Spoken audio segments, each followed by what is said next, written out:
26 नोव्हेंबरच्या पूर्वसंध्येला आज मुंबईमध्ये हा कार्यक्रम होतोय. खऱ्या अर्थानं हो काका या विचारावरती त्याला बाजूला काढायचं. हॅलो जेवढे या भारतवर्षामध्ये या महाराष्ट्रामध्ये फेसलेस आयडेंटिटी असलेले समूह आहे, त्या समूहांचा आवाज असणारी ही मंडळी इथं विचारांच्यावरती उपस्थित आहे. मी संविधानाप्रती ऋण व्यक्त करायला तर आलोयच, पण श्रद्धेय बाळासाहेब आंबेडकरांनी ओबीसींच्या बाजूने गेल्या वर्षभरामध्ये ठाम अशी भूमिका घेतली.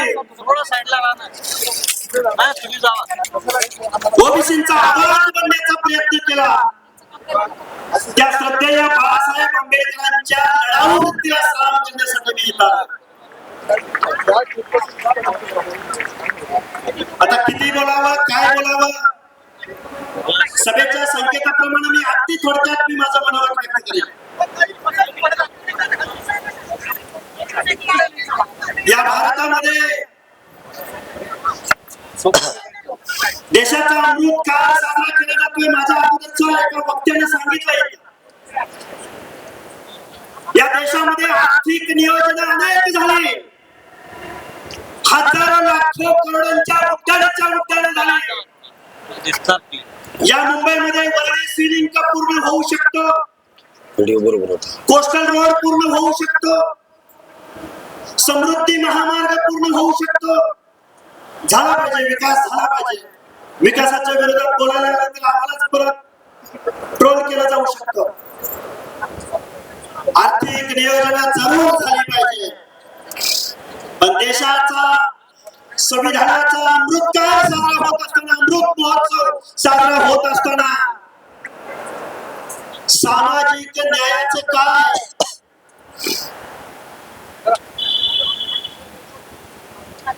हजारो लाखो करोडो रुपयांची उड्डाणं होत असताना आजही आम्हाला सोशल जस्टिस मिळालेलं नाही.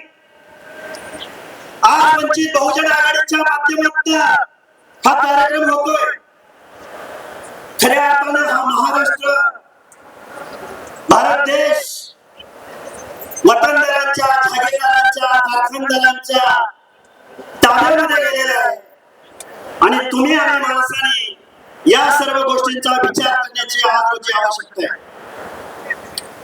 डॉक्टर बाबासाहेब आंबेडकरांनी 25 नोव्हेंबरला संविधान सभेसमोर सांगितलं होतं की या संविधानामध्ये, या लोकशाहीमध्ये अनेक वेपन्स तुम्हाला दिलेले आहेत. या वेपन्सचा जर योग्य वापर नाही झाला तर मात्र काही खरं नाही. मी अपीलिंग भाषेमध्ये मी तुमच्या समोर बोलतोय, म्हणून माझी तुम्हाला हात जोडून कळकळीची विनंती आहे. आज महाराष्ट्रामधला ओबीसी विजयंती एसबीसी बांधव आज त्याचं रिझर्वेशन दिलेलं आहे. अशा परिस्थितीमध्ये या सगळ्या माणसांचा, शोषितांचा, वंचितांचा, पीडितांचा, गरिबांचा, कष्टकऱ्यांचा, सामाजिक दृष्ट्या मागासांचा आवाज बनण्याचं काम महामानव डॉक्टर बाबासाहेब आंबेडकरांनी दिलं. आज संविधानाचा अमृत महोत्सव साजरा होत असताना बाबासाहेबांनी तुम्हाला लढण्याचा मूलमंत्र दिला. राजसत्ता आणि राजपाट हा मागून मिळत नसतो. मान, सन्मान, इज्जत, अधिकार मागून मिळत नसतात. तर त्यासाठी संघर्ष उभा करावा लागतो, लढाई उभी करावी लागते, आंदोलन उभं करावं लागतं. डॉक्टर बाबासाहेब आंबेडकरांनी तुम्हाला सांगितलं होतं, राज्यकर्ती जमात बना, शासनकर्ती जमात बना.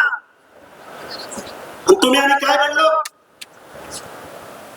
डॉक्टर बाबासाहेब आंबेडकरांनी तुम्हाला मला शिका, संघटित व्हा, संघर्ष करा, राज्यकर्ती जमात व्हा असंच बोलले का डॉक्टर बाबासाहेब आंबेडकर तुम्हाला शासनकर्ती जमात व्हा म्हणून?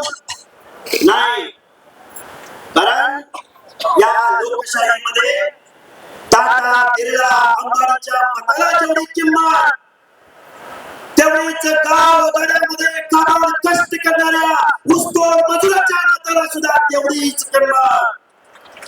एक व्यक्ती, एक मत, एक मूल्य. तुम्ही आम्ही काय केलं? गावगाड्यातल्या शोषिताचा, वंचिताचा, पीडिताचा, गोरगरिबाचा आजही या लोकांना सामाजिक न्याय नाही भेटला. आता माझ्या शेजारी चव्हाण साहेब बसलेले आहेत, आपल्या वंचितचे पदाधिकारी. आजही या महाराष्ट्रामध्ये अनेक प्रश्न आहेत. एकच प्रश्न शेवटचा मांडेल.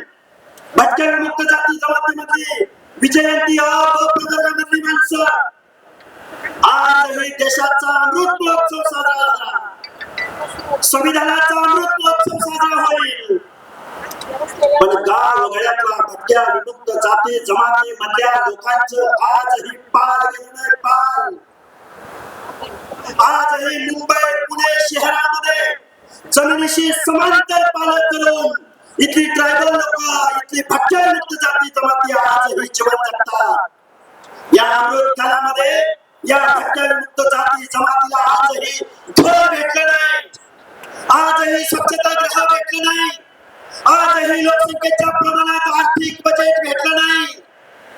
एका बाजूला संविधानाचं गाणं निश्चित गावं लागलं. एका बाजूला संविधानाचा अमृतकाळ निश्चित साजरा करावा लागेल. पण दुसऱ्या बाजूला मात्र तुम्हाला आम्हाला शासन करते समाज बनावं लागेल.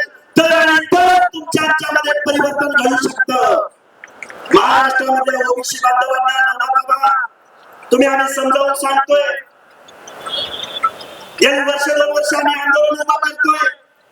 निवडणुका आल्या, आधे इधर जाओ, आधे उधर जाओ. माझी तुम्हाला हात जोडून कळकळीची विनंती आहे. संविधानाचा हा अमृतकाळ साजरा होत असताना तुम्ही आम्ही सगळ्या लोकांनी, संविधानवादी लोकांनी, मानवतावादी लोकांनी, बंधुतावादी लोकांनी, प्रबळ कष्ट करणाऱ्या लोकांनी, सामाजिक न्यायाच्या प्रतीक्षेमध्ये उभ्या असलेल्या लोकांनी राज्यकर्ते समाज बनायला शिकलं पाहिजे. तर आणि तरच तुमचं आमचं परिवर्तन शक्य आहे. अदरवाईज दुसऱ्याच्या हातून जर तुम्ही काही मागायला गेला, अरे भीक मागितली तर भीक मिळते.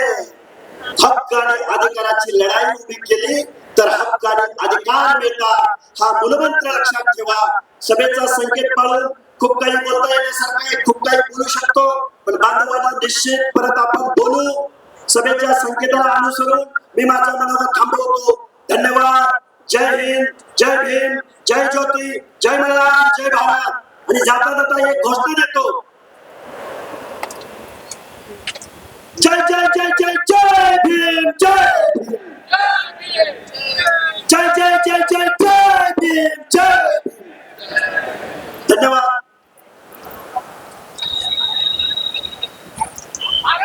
धन्यवाद आदरणीय लक्ष्मीजी. यानंतर